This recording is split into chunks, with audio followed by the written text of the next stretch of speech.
Hello and welcome to Analysing Avatar The Last Airbender. Before we begin, we do this separate rooms, for those who don't know.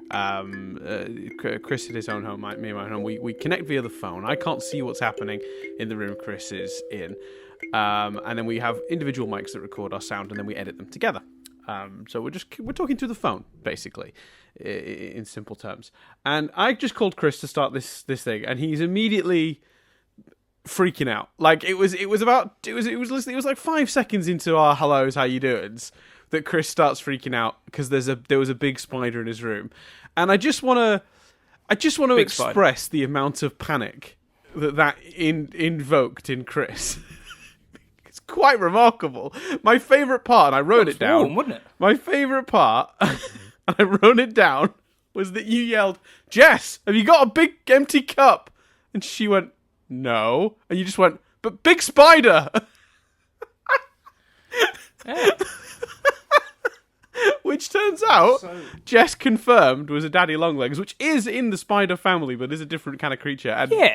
And nowhere near as scary as a big old spider, in my opinion. Yeah, but it's just behind me now, Dan. Don't know what it's doing. I've got no socks on. So this is Chris's primary concern now, is that in his attempt to catch it, it ran away.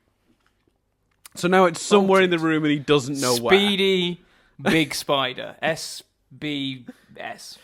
I think they're commonly known, I think in the States, as cellar spiders. We call them daddy longlegs in the UK. I don't know if that's I don't know if that travels across the pond. But yeah, cellar spider, if you want to know what kind of spider. It's the ones with really huge legs and the teeniest little body. They're pretty harmless as it goes. But Chris is now quite terrified. It's as if you're dismissing my fear, Dan. I mean, I want to say I'm dismissing it. I'm simply pointing out it may be a little bit out of proportion to the actual threat. I disagree. Because the likelihood is, if you've scared it off and it's run off somewhere, it's probably not that. Well, it's run off behind the sofa, so I can't. Oh, it's so warm as well. So it's not interested really in coming back out, is it? It's run under there in fear of you, the big giant thing about to squish it. I'm warm. I'm under attack. I mean, it's not a good day. Not been a good day. Oh yeah, we didn't get to do our hellos. Hi Chris, how you doing? You good? I'm stressed, Dan. You're stressed.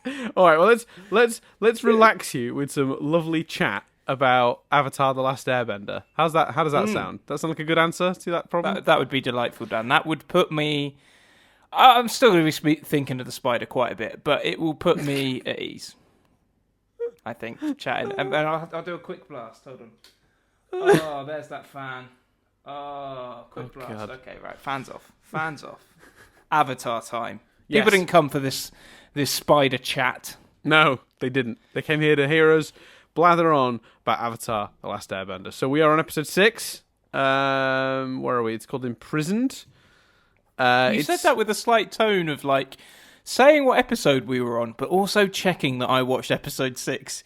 No, we're on episode 6. I promise you, that's not what that was. That was me confirming I hadn't said the wrong number. That was me going, episode 6? Yep, okay, we're right. Okay. That was me doubting my own ability to count how many of these we've done. I think it did happen once, didn't it? In Fringe or Steven Universe, the one episode, one of us watched the wrong episode. Yes, that definitely happened once. No, so I wasn't checking on you. Because it's on Netflix. That's the joke. So Fringe wasn't on Netflix. So we were having to watch it through a different digital means. But this is Netflix, and I must say, one thing that Netflix has never let me down on, Amazon has, but Netflix has never let me down. When I click on a show, it will always play whatever the next episode is, and it's always the correct one. Amazon, on the other hand, fucking roll the dice, mate. So we have turned our shows on Amazon and been like, this seems off, and realised it's just jumped us 2 episodes ahead. Fuck Amazon's UI. Hate it. But Disney Plus is just as bad. Disney, you'll be like, oh, this show, and it'd be like, season 1, episode 1. No, Disney. Oh, I haven't had that on Disney Plus yet. That's funny. I'll go for. I think it depends. If you click on the if you go to continue watching, it's fine. But if you click on the show, right? Yes, it will take you to the season 1. Yes, you know. Yeah. I think I might have. I think you made that point in the review of it. Yeah, so I think that's something I discovered week one, and then have like almost been trained not to do, because I'm slightly in control of that, because I just now know to go to continue watching. Does that make sense? Yeah. So I've almost taught myself like the behavior, but because this is on Netflix, this is great, because like so I know I watched the right episode, and I knew you watched the right episode. It was more a question of, was I correctly remembering that we were on episode 6? So anyway, more distractions aside, Chris, what did you think? Or shall recap the content? Yeah, do it. Yeah, do it. For those who don't remember, very quickly. Recap. Very, very quickly, this is the episode where they meet Haru, who's an Earthbender youngster from a nearby Earth Kingdom town that is currently being sort of occupied by the Fire Nation, who are plumbing it for their mines and their coal. Earthbending in that place has been outlawed, and the Earthbenders are being taken to an offshore sort of rig prison where they have no Earth to bend. And Aang, Sokka, and Katara, upset by this and also a bit outraged because Katara accidentally got the young boy found out for earthbending and he's now been imprisoned there, decide to sort of go and help. Yeah, we'll talk about that. Decide to go and help. Katara tries to inspire the earthbenders to fight back, but they've got no Earth to fight with, and we end with the with Aang and Sokka's plan that Katara sort of gives a big old speech and they make coal appear, which is exactly what they can use to earthbend, and then they all get away. Cue, as you call him, Fire Dude, finding Katara's lost necklace. That's a very quick and very rough and bad summary of what happens in that episode. What did you think? I thought it was great. I thought, last week I kind of said all the things I've kind of grown to like about Avatar. Felt like they were firing on all cylinders in last week's episode. This one I kind of felt like the things that it did something new that I thought was really interesting. I think the relationship between Katara and the boy was handled really well. I think the notion, I think Fire Dude was handled really well again. Had a presence, but more a kind of menacing, following them presence than anything else. I think that's a really good use of him in terms of building this ominous threat. I thought that the storyline about, prisoners of war and what that can do to soldiers and what that can do to people, I thought that was brilliant. I thought that was so nicely done. Some great action at the end when the Earth Nation kind of fought back. Some really good comedy, especially the highlight of the episode comedically for me is definitely. I know. Is it a? I can't remember what the two animal choices were, but when they're talking about Appa, and then he's like, "We need to search this. I'll show you." And he tips the guy over the edge, and then he goes, "Go get the captain." And the guy's like, "I mean, that was the captain that you threw over the edge. Well, go get someone I've not thrown over the edge." I wrote the exact quote down. Then wake up someone I haven't thrown overboard and search the rig, which is just great. It's that moment, and that lemur's earthbending are the two best jokes in this whole episode. But it's just really strong. Again, that kind of we've taken to. I think more me than you, if you don't like the phrase and take a umbrage to we. But we've across all the podcasts kind of have referred to it as New Girl comedy. That sort of New Girl Brooklyn Nine-Nine, just really sharp dialogue comedy, but not dialogue. Friends always felt like dialogue people might say and a bit like cheap, whereas New Girl and Brooklyn Nine-Nine especially are two shows where the characters just talk in a very different rhythm, and that kind of comedy always reminds me of that, and I thought that was great. So yeah, I really, really enjoyed this week's episode. Yeah, I totally agree. I think it's interesting that whole so that New Girl comedy thing, as you call it. I generally don't refer to that because I think a lot of shows were doing it, but I think New Girl kind of popularized it with the masses. Because you're right, like TV comedy, Friends is a really good example of what was sort of working in the 90s. It was very like it was jokes. Do you know what I mean? It wasn't dialogue, it was jokes. They were saying things that were funny intentionally, like it was a bunch of comedians playing all these characters' jobs were comedians. That's what it felt like, and that's fine and it works and you don't notice it. It's not how human beings converse. It's not how humans do, conversations with structured gags. What sort of evolved, and I think It's Always Sunny really was a big proponent of what made this popularized, but I think New Girl's one of the shows that brought it to the, and I think a little bit The Office too, that brought it to, probably a big bit The Office now I think about it, brought it to sort of that dialogue-based comedy where it was people making sort of almost like, it was like awkward or observational, but it wasn't like jokes. And that sort of like certainly evolved. And I think one of the peak examples that was mass popular was New Girl. And it's interesting because obviously this show predates that. So it's by quite a way. So yeah, you're absolutely right though. It's that sort of like much less on the nose, jokey dialogue that's become very popular over the years, but like a few shows hit on quite early. And this show has a really good, and they did it last week too. They did it with that. There was the, send them to the chamber. Which chamber? Well, the newly refurbished chamber. Well, that was the old chamber. That whole back and forth from the previous week, and then this week it's very much that overboard line, and it is sort of like just surprisingly sharp. And it's even more surprising thinking this is like 2005 or whatever it was. But it's even more surprising to think of this being on kids' TV. Kids' TV has developed a good sense of humor over the years beyond the obvious stuff. This was quite ahead of its time, it feels.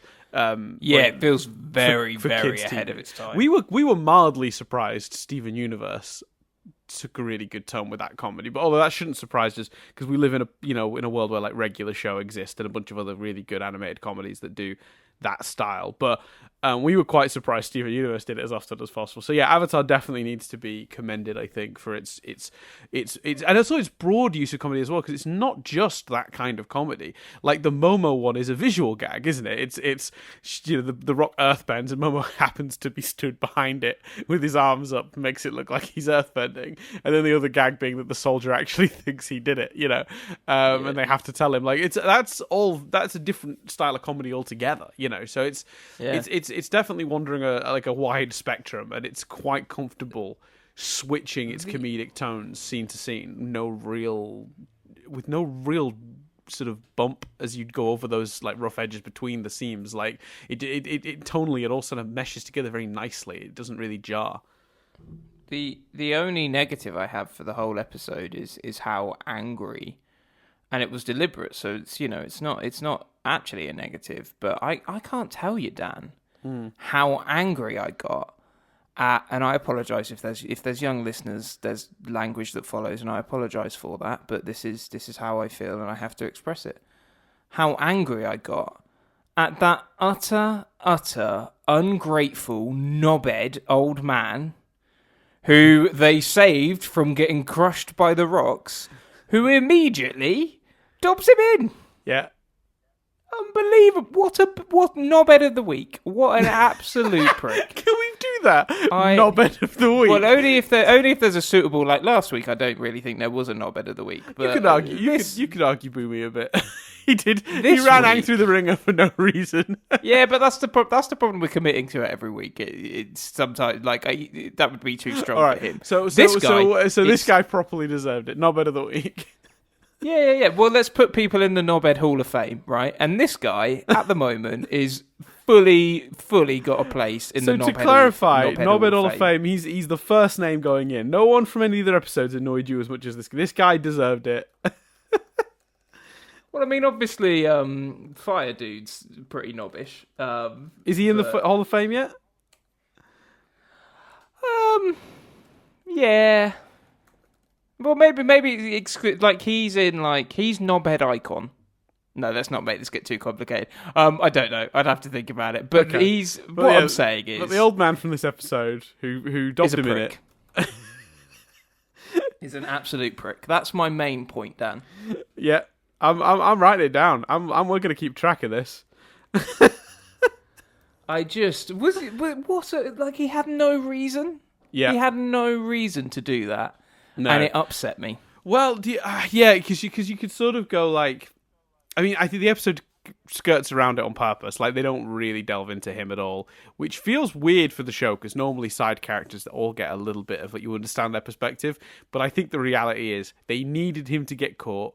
They needed him to get caught doing an act of heroism, because that really pushes how messed up what the Fire Nation are doing is. This kid saved someone's life and still gets thrown under the bus, So they wanted that, but the problem is, in reality, when you actually try to make any sense of the old man's logic, you can't. Because you could go, oh, well, he's scared that if they find Haru and find out he was there and knew, they'll throw him in jail too. Well, no, because how could they ever prove he knew anything? Like, it was an isolated incident. There was no one around. For those who don't remember, by the way, to clarify what we're referring to, we should really have done this already. There's the moment Haru gets caught, what happens basically is there's a cave-in, this old man is trapped. Haru can save him with earthbending, but doesn't want to get caught. And Katara sort of inspires him to do the right thing, and he earthbends to save the old man. And then about 2 hours later, the old man shows up with the Fire Nation. Like, there he is. That's the earthbender kid. And you could, but you can't make any sense of it, can you? But you could fansplain it that the Fire Nation have put such a fear on the community that if they found out that he knew, but it's not played that way, or at least the time is not spent on it. I thought what they were going to do, but I think you could have done this and it would have been quite cool. Mm-hmm. The only disadvantage is they would have captured him right away. I thought it was a trap, so I thought maybe they had overheard them talking in the shop, but not been 100% sure, so set a trap where they would deliberately put someone in danger and see if he helped, and then they would catch him that way. Yeah, I think Nadia, like when we were watching it recently, Nadia, I think she predicted that was where it was going when she first saw the old man. She's like, I don't trust him. I think he's Fire Nation. And I was like, that's interesting. Yeah. And I think you're right. That's a pretty smooth way to do it in a way that makes a little bit more sense. Yeah, I think so. But I mean, let's talk about the kind of the prisoners of war aspect of it, because I think that and the relationship between him and Katara is, I think, the best things about the episode. So I think the war stuff above it, just a fascinating, interesting, realistic, gritty, like. Feels like almost too real for what is a kid's action show fundamentally. Obviously it's a lot more than that, but I just thought it was such an interesting idea, and so your heart melts when they don't move when she gives that speech, and it really works. I think they handle it really well. Yeah, I think it does. The show doesn't even need to. They do it so well. The show doesn't even really need to do what it ends up doing, because the final time when they have the coal and they still don't move, the warden has his big mustache twirly speech where he's like, "See, I've broken them. Look at how defeated they are and how low their spirits are." And I was like, I get it. It's a kids show. You want to make sure your message has gone across, right? That people can be their spirits can be broken under this kind of oppression. So I totally understand why they do it. You don't want a kid to not get it, but you almost don't need that. The episode is so good at making it clear how defeated these people are. And it does it in a couple of very simple ways. Trick one is immediately by establishing that Haru's dad, who, by the way, I'm sorry, but did they have an early day when they named that character Tyro, like Pyro? Like, what? He's an earthbender. What? Tyro? I don't know. That felt really lazy. I'm just like, it just felt like they threw some syllables, there's some syllables on the floor. So they had to get a Scrabble going. They're like, what can you make? Tyro? Yeah, it's his name. Cool. That doesn't feel like a real name to me at all. Anyway, moving on. When they first introduced his character, they established that he fought bravely when they first came, right? So Katara's like, wow, this guy sounds like a real hero. Wherever they've got him imprisoned, if we can go and we can get him out, he'll fight back, So you set that up beautifully. And then when she goes and they're just like, we've got to survive. And you see the shift from the man we've heard about to the man he is now. You realize how simple it was for the writers to establish how much has changed for these people during. And the only thing that's changed is their in long-term imprisonment, and for doing nothing Do you more than earthbending. Do you think it's odd that when they first get there, father and son aren't hanging out? Like he's been away for months. You'd think they'd be spending at least more. Do you know what I mean? More than a day together. Yeah, he maybe he sees Katara and goes over to her from because then he brings her back. He doesn't. He sat there. They find him and they're like, "Hey," and he's like, "Hey." Oh, he's right. like, there's someone I want you to meet, and then he takes them to. Yeah, implying that he has hung out with his dad, but he got a bit bored of that, and he was like, "Right, Dad, I'm off with my mates. We're gonna go to that end of the courtyard and talk shit." You're right. That is kind of odd, actually. I mean, it does create a nice introduce you to my father moment, but yeah, you're right. Actually, you think he'd be hanging out? Yeah, but they with could have he could have been walking and seen them as if he was walking back to his dad or something. Yeah, I don't know. And do you think because he's the kid's kind of broken as well, but do you think maybe that's it's slightly fansplaining? That's because he's got there and his dad, this warrior, is so broken. But do you think you could have done a version where he isn't broken? He isn't as he's more on Katara's side of it all along, and then Katara's speech fails, and then he gives a bit of a speech, and it's not Katara that inspires the dad; right. It's the son. Yeah. Then I suppose you don't get the well done Katara stuff, and she is fundamentally our hero, but. Yeah, this is definitely one of this is a Katara episode. This is for sure she's the focus, and she Aang barely plays a part in this. We'll talk about Aang in a little bit because I think they do something kind of fun with Aang in this episode. He's almost like he's passive to this entire situation, which I think is really interesting. But yeah, so this is very much a Katara episode, and it's her. It's interesting because I think you could have done that, but it doesn't really complete the arc. Because what they do in this episode for Katara is her story is kind of like she doesn't even question it. The right thing to do is to inspire Haru to do the right thing. But then he gets caught and she questions that. She's forced to go, did I do the wrong thing? I got this guy captured. Maybe it is best just to keep your head down in some of the, in these times and in some of these situations. Look how it worked out here. But then she sees how defeated they are and sort of almost reaffirms her belief in being, preachy and pious. It's funny because Katara, she's a great character, but there are times when she's doing her speeches about hope that you're just like, oh dear, we get it, Katara. Back off. I thought the most kick-ass Katara moment was when she says it's not so much what she says to them, it's when she says to Aang and her brother, I'm not leaving, and it zooms in on her face. That was yes. kick-ass. Yeah, she absolutely went because this is the thing with Katara. She can speechify all she likes, but actions speak louder than words. And the reason you don't ever get fed up of Katara's long-winded speeches about hope and fighting back and all that stuff is because she is practicing what she preaches. Do you know what I mean? It's not just a show where they're putting a viewpoint in her mouth. They're actually, her behavior represents that. She wanted to help that old man. She ran up to him. She wanted to free Haru. And then when she couldn't, she was willing to put herself at risk and stay longer to continue trying to help these people. And that is one of the strengths of this show, is you can have a character that would otherwise come across as preachy, and because she so firmly believes it, she practices it too. You don't mind. You totally get away with it.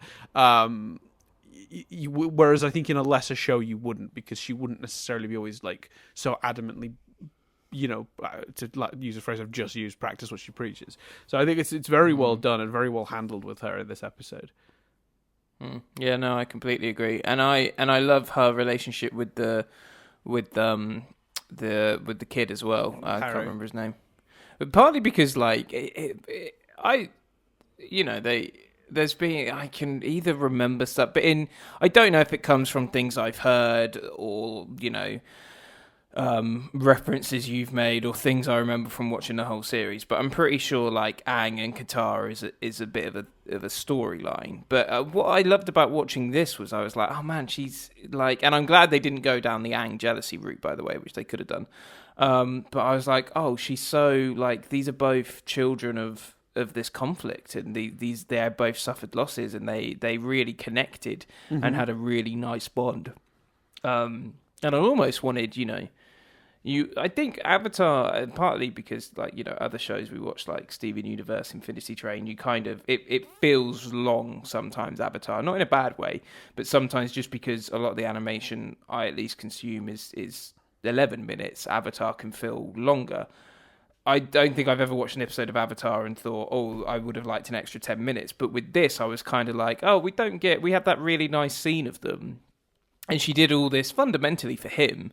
And we don't have time for a goodbye between the two of them. Or do you know what I mean? Or anything like that. And I think that would have been nice. It's a shame we didn't get that. I was kind of sat there like, I almost in this episode want another 5 minutes. But then ending on Fire Dude is nice.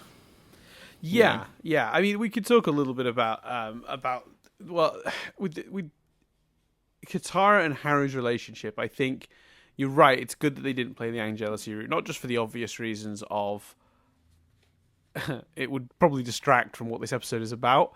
Because I don't get romantic vibes from her relationship with Haru. No, I didn't particularly. No, I just thought they had a really great one. Yeah, they did, and that's what's so great about it. Is it is just a very strong relationship over a common suffering. You know, she's lost her mum and her dad to this war. Essentially, her dad's alive, but he's out there fighting, and he's no more of use to her than Haru's dad is to him. You know, imprisoned. You know, there is, and that's not obviously bemoaning. That's not me attacking Katara's dad for not being around. He's obviously off fighting in this war, and it's a really good cause. But she's in a very similar situation to Haru, and finding that common ground. I think playing the Angelus card. There's two reasons that would be a terrible idea. The obvious one being that it's kind of a predictable plot, which is a shame because and I'm sorry to tell you that is coming. That does occur, but it would have. I think this particular episode had a real focus and a real drive towards exploring Katara's outlook and her position. And I think anything making this or anything more than two people bonding over their collective suffering would have detracted, I think, from it heavily. So the writers were very smart to keep this focused on that. You're right in terms of asking. I think to want a moment for those two at the end. That would have really sealed it. I think, or really a real moment of. But they do get the moment where he basically, where she talks to both. I think it's Haru and his dad. Really Tyro, and and they, and it's the plan is we go back and free our village, So there is a conclusion for their story, but yeah, I suppose he does say, doesn't he? He says, "Come with me" and stuff. Like they do. I suppose it's not. It doesn't end on a goodbye because it ends on the necklace reveal. But he does say, "Come with me," and she says, "No." Yeah, like her and Aang and Sokka have a journey of their own to be getting. Yeah, she has a really nice line about their mission and their mission. So yeah, no, it's done really well. So actually, that probably does count as a goodbye. I thought. Go on. No. I just going to say I thought the fight was visualized brilliantly. I thought it was great to see earthbending in that context, and I really loved it. Was a really small detail, but kind of Aang's got powers. Katara's got powers. I love that Suku and Mumu Sokka. Can you just write the word soccer down on a piece of paper and then have it in front of you during the podcast so you don't call it Suku anymore? It doesn't bother me. Every time you say it, it's like a knife to the heart. Suku. What is Suku? Make up a nickname for him if you'd rather not. If you don't want to call him Sokka. Like, do a fire dude. I'll get it eventually. I was like this with Steven Universe and certain characters. I'll get there. Yeah. What's the animal called? The pet? Momo. You got that right. Yeah, Momo. I love that Sokka and Momo, who don't have obvious powers, teamed up in the fight. Yes. And fought together to take away the spears and stuff. I thought that was a great touch. Yeah, this show is amazing at making the people without bending useful in a battle situation. There are shows that, they just sort of conveniently vanish, you know, they're just not really, you don't really show what they're doing during a fight. So you can sort of fill in that they're useful in your head if you want, but they don't actually outright have to think of a reason or a way in which they're useful. It's kind of like I call it a reverse Vision. Like, you remember in Civil War, the airport fight, when they just, because Vision's too powerful, he'd have ended all of those fights in a second. So we just don't cut to Vision very much in Civil War. They don't even really give a reason for why either. It's played as if he arrives late. Yeah, but it's not. He's there. He's in the background. He's in the lineup. Yeah. But you just, they don't do it. They intentionally just don't cut to him very often. So you just forget he exists, which is fine, because otherwise he would end all of those fights immediately. So Vision's almost too powerful for his own good in that circumstance. And there's the opposite version of that is when you have a character that's underpowered and you don't want to show them in the fight as well. And a lot of shows have resorted to that over the years. And I think it's a straightforward way to get around it. You don't want to worry about it too much. Buffy's fighting vampires. Where's Xander? Oh, he's hiding under a car. Who cares? Like, it doesn't matter. So here though, they make a real effort to show that Sokka isn't just some coward that's like, well, it's bending time, I'm out of here, like, I'm gonna go hide under a rock. He's there and he's got something to do. And once again, we have hints here to his tactical brilliance. I mean, the plan is very much, what was Aang's plan? Aang had a ridiculous plan. Aang was like, what did he want to do? Oh, he wanted to make a whirlwind to scare them away. Or a tornado or something. Yeah. And Sokka's he does produce like a rock gun at one point, which is quite cool. Yes, that's really cool. That is it. So for those who don't remember, he creates like a sort of like an air tunnel of like spinning air, and he asks people to dump coal in the back, the sort of back of this vortex he's created, and it fires it all forward like a machine gun. It's pretty cool. I do like that this show continues to like find interesting ways to do the various forms of bending. Like, it's never as straightforward. So yeah, I think I think Sokka has a great use in this episode, and particularly I like that that coal plan is very much a birth of Sokka. I think Aang is the one who realizes there's coal, but Sokka's the one who actually realizes the plan. I think he does. Because it's Aang that points, and then Sokka describes it. Yeah. So and that whole idea of blocking off the vents and stuff very much feels like a Sokka plan. I don't feel like Aang thought of that. Did you have any other notes or any triv, Dan? I wanted to brief with the sort of like this internment camp idea and these people who are like truly defeated. What's really interesting about this is the warden in this episode is voiced by George Takei, famous for playing Zulu on Star Trek. And I mean, it's quite tragically, his family actually found themselves in that situation during World War II, when they were forced to relocate to a Japanese-American internment camp in Arkansas and were later transferred to a similar camp in California. Much like the sort of, very similar to the villagers in this story that were imprisoned for just being earthbenders, Takei and his family were basically in these camps because of having Japanese heritage. It's pretty crazy. And that parallel was not lost to me, and getting him to voice that warden who was doing the prison, I imagine that was quite it was weirdly cathartic to sort of help villainize and demonize that behavior. George Takei does a great job in this episode, by the way. He's very good as that warden. He's brilliant.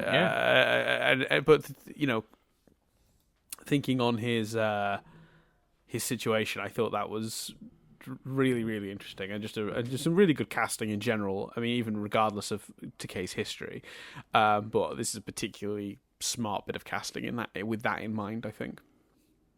Definitely. Yeah. So other quick little details that I thought were worth noting. I loved the Fire Nation are here act natural moment. I made a note of that. Oh, so good. Sorry, the Fire Nation here act natural, and they open the doors, and they just all stood there like posing. Yeah. It's such a good gag. I love Aang's new hat. I thought it was interesting as well that they established early on food is pretty scarce for them as a group at the moment if they're not finding a village. Like they had this whole thing at the beginning about they had just had some nuts to eat, and they were like, that again was a nice nod to usually in this kind of scenario, like on Lost, everyone was like, how are they shaving? what's going on there? Like, and I quite nice that sometimes that kind of detail would get ignored. So it was quite cool that it wasn't ignored here. Yeah. You know, if they're going on this road trip style thing, they would be hungry. Yeah, and what's funny about that is that's almost the same the logic you use to hide a character that's not a very good fighter in a fight. You just don't bring it up a lot of the time in these sort of shows. Yeah. Like, I love Infinity Train to bits, but the constant question I have is, are they eating? Are they bathing? How are these people? Absolutely. Right, and Infinity Train just ignores that, which is fine. Like, you don't really think about it unless you think about it, and then it's like all you can think about. But you just go. I think with Infinity Train, you just go. Well, is there every fourth train is a food train? Like, yeah. Yeah. Like, you sort of have to sort of fill it in because they don't bring it up. So it is nice that even just as a little 2-minute moment at the start of the episode that just sort of sets us up and leads us straight into our story. And they do that a reasonable amount of the time in the show. There are constant little reminders that that's a thing they're not just struggling with, but actively seeking out. Like, where are we stopping for food and rest? And it also it has a dual purpose, because there is an element of, why do these fuckers keep stopping? Right? They've got a goal. They're going to the Northern Water Tribe. Like, stop stopping. Stop. Like, but if you have that, we're stopping for food, we're stopping for supplies, which they constantly reference in this show, you make a lot more of an excuse out of it. The only other excuse they occasionally use is, Aang wants to dick about by riding a giant koi fish or whatever, like he did in Kyoshi. So Aang wants to go for a slide. Like, yeah. The other thing I thought was interesting about this episode is we're continuing the theme of the war having small effects on every town we visit. So the previous episode, it was clear that Omashu was creating weapons for the Earth Kingdom to use in their fight against the Fire Nation. But it was clear this Earth Kingdom town, village, had been occupied by the Fire Nation, not for its military strategic value, but actually for its resources, because it was a coal mining town, and which makes perfect sense as a profession for earthbenders, by the way, to have mining. It seems like that would be a real natural fit. And actually, part of me did wonder, why did they send the earthbenders away instead of making them work in the mines? Because they probably have an easier job mining out the coal. But hey, I think because I kind of thought that with, like, I thought at first when I saw them all imprisoned, like, why aren't they being put to work? But they do, with the fact that they make such an emphasis of there's no metal here, and they get their asses kicked when they have a bit of coal. I think the logic is they're too dangerous to. They're too scared to give them any kind of earth. Yeah, that's right. Yeah, I guess that is it. Because so if they put them on the because you just said there's no metal here, there was no earth there. It was all metal. It was. Sorry. Yeah, there was no. Yeah, just clarify. You obviously just spoke the wrong way around. I know you didn't. I know you didn't think that. I just thought I'd correct before we get the comments. So yeah, I like that this town is obviously also having had an effect on the war, because it's a coal town, and it's the Fire Lord has a lot of ships that clearly sail via coal, so it's a very, very important resource for the Fire Nation. So I thought that was really interesting. I rewatched this with Nadia today, because she was just like, I want to watch Avatar. If you're watching one for the podcast. And what we've discovered is Katara is in some ways, this is just from my notes, like that old joke that's not true about vegans. You know that old joke, how do you know if someone's a vegan? Don't worry, they'll tell you. How do you know if someone's a waterbender? Don't worry, they'll tell you. Like, Katara brings waterbending into conversations in the most shoehorned way I've ever seen in my entire life. What has Katara done to annoy you, Dan? Right, you're criticising her emotive speeches. You're criticising, because let me tell you now, Dan, if you had the power to control water, you'd be fucking bringing it up way more. Taking away someone's earthbending is exactly like taking away my waterbending. It's just such a big part of me. Shut up, Katara. Let's do a little survey with all the people in your life and see how many times you mention the fact that you're a podcaster, shall we? I mean, it doesn't come up that often. Especially because at like work, like if they find out you have a podcast, that's always like I keep it very much. I hate it. I hate it when it comes up in a work context. I'm like, don't listen. Yeah, they don't. Yeah. Cool. Go on. Yeah, go on. There you go. No, I was going to say take us to next week, but if I didn't, I thought you were done. No, we got Did a you have couple. We something got a else to- couple of other bits, if that's okay. Yeah, Let's see. 1 second. We talked about all that already. Talked about that. Let's very quickly talk about the necklace and Zuko. We haven't really actually. Oh, we haven't talked about hanging. Oh, what time are we at? Oh, we're okay. Very quickly. What do you think that's? Do you think that was just there as a menacing, like he's still behind them? He's not far behind, or do you think they've got some other purpose with this necklace thing? Oh, I think he could use it for an emotional manipulation, or I wondered whether he'd be able to trace. Although logically, he should know their home village, but I wondered whether he would use it to threaten her family or something. Mm-hmm. Okay, interesting. Like get back to her dad. Yeah, because I agree with you on the whole, like, it's just nice to know he's still behind. It's like menacing. It's like he didn't have an impact in this episode specifically. He didn't have his own plot, but just that little reminder at the end that he's still, No, but the necklace he's still so close behind as well. He could have been on the boat regardless, but it did feel when you see him pick up the necklace, you are a bit like, like, so the necklace definitely adds to that. Yeah, for sure. And the other quick thing is, what did you think of the idea of like Aang taking such a backseat this episode? And not only taking a backseat, but like they wrote him in such a nonchalant way. Like there's the bit where they're doing they've got this plan to save Harrow, where they're going to get Katara caught for earthbending, so she gets taken to the same prison. And they're like discussing the plan. Aang's like, yeah, make the rock go. Stop taking the fun out of it. And like, there's just it's partly, I think, Aang's childlike nature, and it is funny. But do you think it's interesting that this week he sort of like, in previous weeks, once people were in danger and the situations were there, he was all business, and that this week he just seemed very passive. I did think in that scene in particular, he was very passive. I don't mind him not being present particularly throughout the episode, because some episodes deal with other people, so that's cool. Yeah. But yes, I would agree. In that scene, I was like, "All right, Aang, like, pay attention, will you, mate? Like, you're making a play for Knobhead Hall of Fame here. Like, chill out. Like, do your bit." Yes, and he has like been more worried about less dangerous things. I can't particularly name them to hand, but I'm pretty sure if you watch the other 5 episodes, you'd be able to find something he panicked about that isn't as bad as a new friend they've made just getting captured. Yeah, exactly. Yeah, 100%. Yeah, it's. I wouldn't say it's like quite out of character, because they sort of play it as it's just his childhood, like his childish sort of like nature coming through. They don't play it like as. Like they don't play it as a negative thing here. They play it just as like it's almost like neutral. It's like he's just doing his Aang thing, like, and going along with it. Like it is interesting that they kept him in, but kept him in for almost like comic relief that way. And I wondered if you felt it like hurt him as a character having an episode like this. No. Again, I think that's probably why I even said I'm glad they didn't do the Aang jealousy, because it almost feels like that attitude is more suited to that plot. That's right. But no, I don't, because it didn't. Like he did do it. I think no, it didn't. It didn't damage the character for me, but I definitely noticed it and was like, all right, Aang, pay attention, mate. Yeah, and the very last thing that's in here, because I don't know if I care about any of this. The trivia on this one was pretty weak, by the way. Like, this is the first episode in which all 4 elements are seen, bending outside of the opening credits. Yeah, that's cool. Yeah, I guess it was bound to happen eventually. Like, I don't know if that's that noteworthy, but there you go.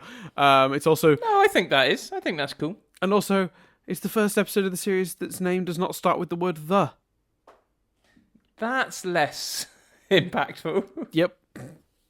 Then the other one, which is the only other one I was going to bring up, which I think is this doesn't really add anything to the episode. It's just a nice little sweet note. But remember, I told you last week about Avatar Extras, which is when they would air the episodes on Nick, where then little trivia bubbles would pop up. Apparently, there was nothing else of value. And writers would use it as a chance to get back at their grievances at their ex-girlfriends.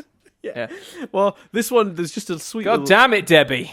There's just a sweet little note here. According to Avatar Extras, the commentary for this episode, when Aang is asleep the night that the Fire Nation troops capture Haru, he is dreaming about Katara with a big smile on his face. Yeah. So there you go. Fair play. That's what the writers feel like was happening there. So, spider update, Chris. Is it reared its ugly head? You good? You safe from the scary spider?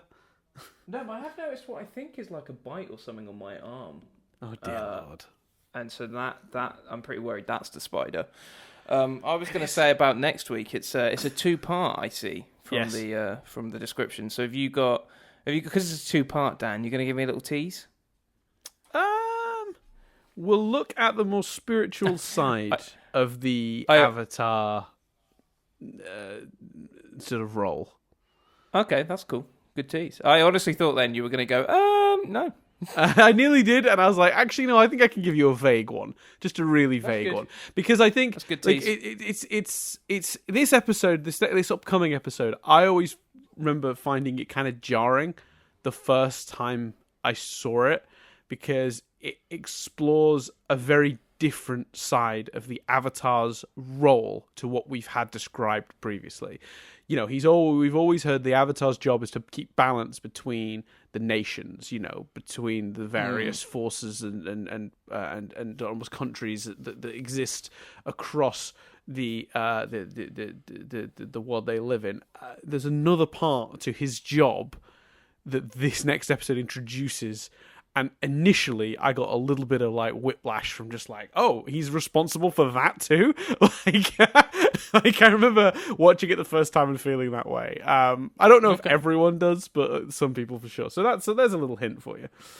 Okay, cool. I look forward to it. Yeah, it's gonna be two very strong episodes. Yeah, I think in a row. I think 3. I mean, you didn't really like the Kyoshi Island one, did you?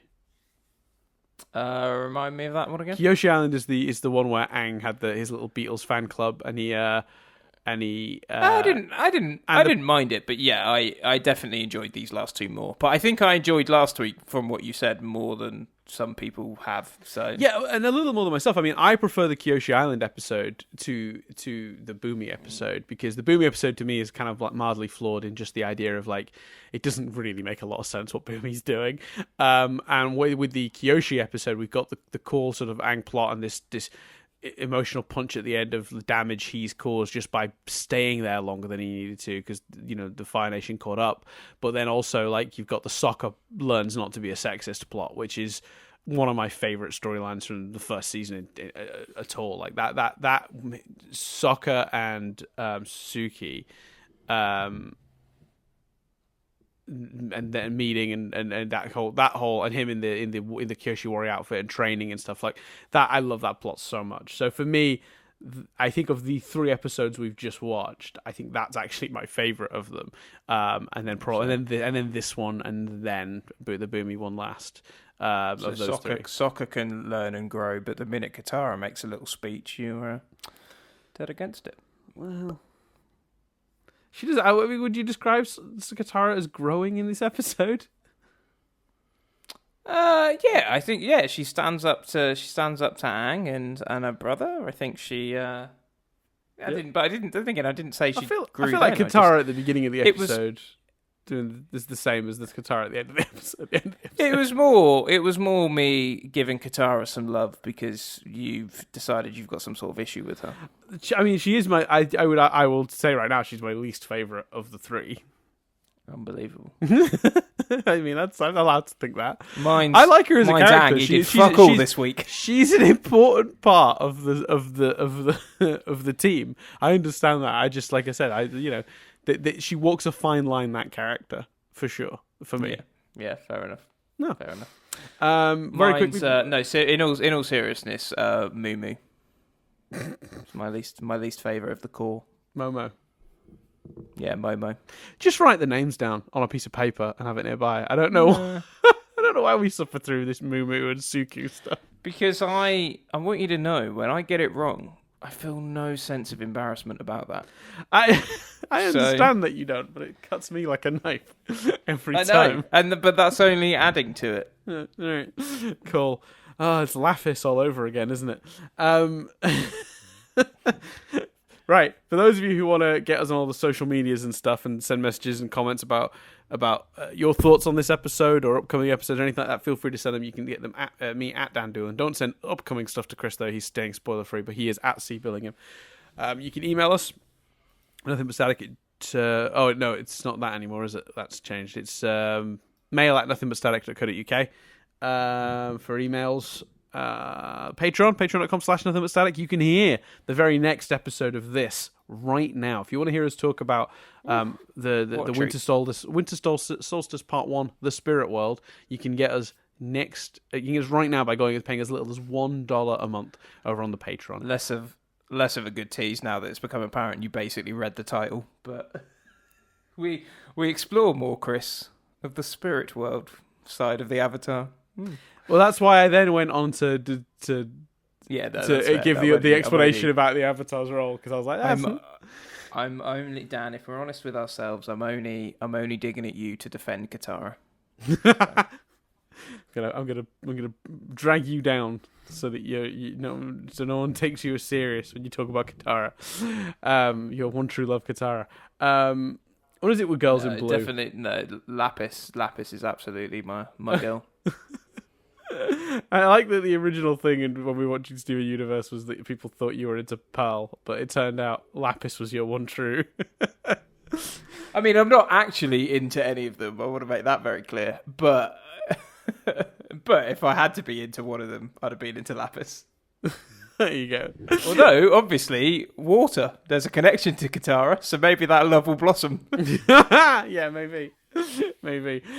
So while we're on the subject as well of like social media handles and stuff, head over, of course, to instagram.com/Raphodraws or launchlinks.io/u/Raphodraws for the person who did that brilliant piece of art that is the image that goes along with this podcast. It's amazing. I love it. So a big thanks to that. I will spend less time complimenting it as we go, I'm sure. There'll be a point where I'm just like, and instagram.com/Raphodraws for the person who did the art, and I'll move on. But I'm in the honeymoon phase of that art, Chris. I still love it very much. And I wish to compliment it every time I mention it. Yeah, it's great. Great art. So there you go. So obviously come back in a week's time to hear more about where Chris's spider is at. Has he put it in a little jar? Has he made it a little pet? Does he feed it flies on the daily? We'll find out next week. In the meantime, though, I've been Dan Doolan. It's a lovely mental image. I've been Chris Billingham. And come back next time when we'll discuss Chris's little spider in a jar. Sorry, no, the Winter Solstice Part 1, the Spirit World.